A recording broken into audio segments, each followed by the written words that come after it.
అందరికీ నమస్కారం. Welcome to JS education world. మేము అన్ని పోటీ పరీక్షలకు ఉపయోగపడే విధంగా కరెంట్ అఫైర్స్ను ఈనాడు పేపర్ నుంచి మీకు అందించడం జరుగుతుంది. కావున దయచేసి మా ఛానల్ని సబ్స్క్రైబ్ చేసుకొని మమ్మల్ని ప్రోత్సహించవలసిందిగా కోరుచున్నాము. ఈ కరెంట్ అఫైర్స్ యొక్క పీడిఎఫ్ మా టెలిగ్రామ్ ఛానల్లో ఉంటాయి. టెలిగ్రామ్ ఛానల్ లింకు కింద డిస్క్రిప్షన్లో ఇవ్వబడుతుంది. సో మీరందరూ ఛానల్ని సబ్స్క్రైబ్ చేసుకొని లైక్ చేసి షేర్ చేస్తే ఈ ఇన్ఫర్మేషన్ ఇంకొంతమందికి రీచ్ అవుతుంది. సో ఈరోజు 11 సెప్టెంబర్ 2024 సంవత్సరం. ఈరోజు ఈనాడు పేపర్లో వచ్చిన ముఖ్యమైన కరెంట్ అఫైర్స్ని చూద్దాం. ప్రపంచంలో అత్యుత్తమ నివాసానికి అనుకూలమైన దేశాల ర్యాంకింగ్స్. First Switzerland. వరుసగా ఇది 3వసారి. ఇప్పటికీ ఇది 7 సార్లు గెలుచుకుంది. Second place Japan. Third place America. Bharat 33వ స్థానం. ఈ నివేదికను యుఎస్ న్యూస్ అండ్ వరల్డ్ వాళ్ళు ఇచ్చారు. స్విట్జర్లాండ్ ఫస్ట్ ప్లేస్ కదా, దాని గురించి చిన్న ఇన్ఫర్మేషన్. స్విట్జర్లాండ్ రాజధాని Bern. Currency Swiss franc. President Viola Amherd. ఐక్యరాజ్య సమితిలో భారత శాశ్వత ప్రతినిధిగా నియమితులైన వారు పర్వతనేని హరీష్. ఐక్యరాజ్య సమితి ప్రస్తుత సెక్రటరీ జనరల్ ఆంటోనియో గుటెరస్.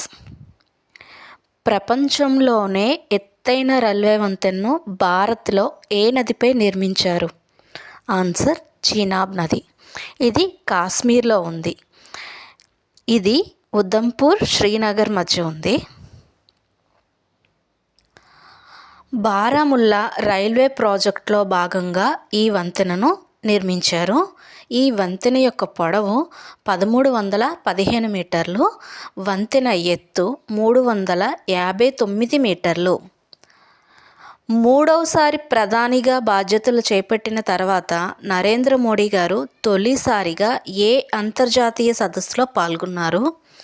ఆ సదస్సు పేరు G7 సదస్సు. ఇది ఇటలీలో జరిగింది. ఈ G7లో దేశాలు Canada, France, Germany, Italy, Japan, UK United Kingdom, America European Union. Special information, special articles. హరిత విప్లవం గురించి తెలుసుకుందాం. హరిత విప్లవం 1960వ సంవత్సరం తొలి దశకంలో ప్రారంభమైంది. హరిత విప్లవ పితామహుడు ప్రపంచంలో అయితే నార్మన్ బోర్లాంగ్. ఈయన మెక్సికో దేశస్థుడు. అదే భారతదేశంలో హరిత విప్లవ పితామహుడు ఎంఎస్ స్వామినాథన్. ఈ హరిత విప్లవం అనే పదానిని మొదటిసారిగా వాడింది విలియం ఎస్ గాంట్. ఈయన జర్మనీ దేశస్థుడు.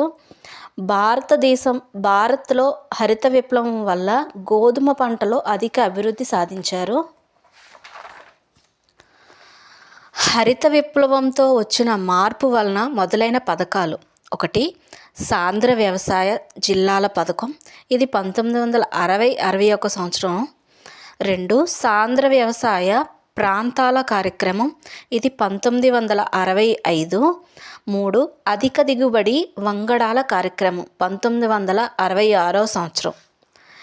వ్యవసాయం కోసం ఏర్పాటైన సంస్థలు. 1.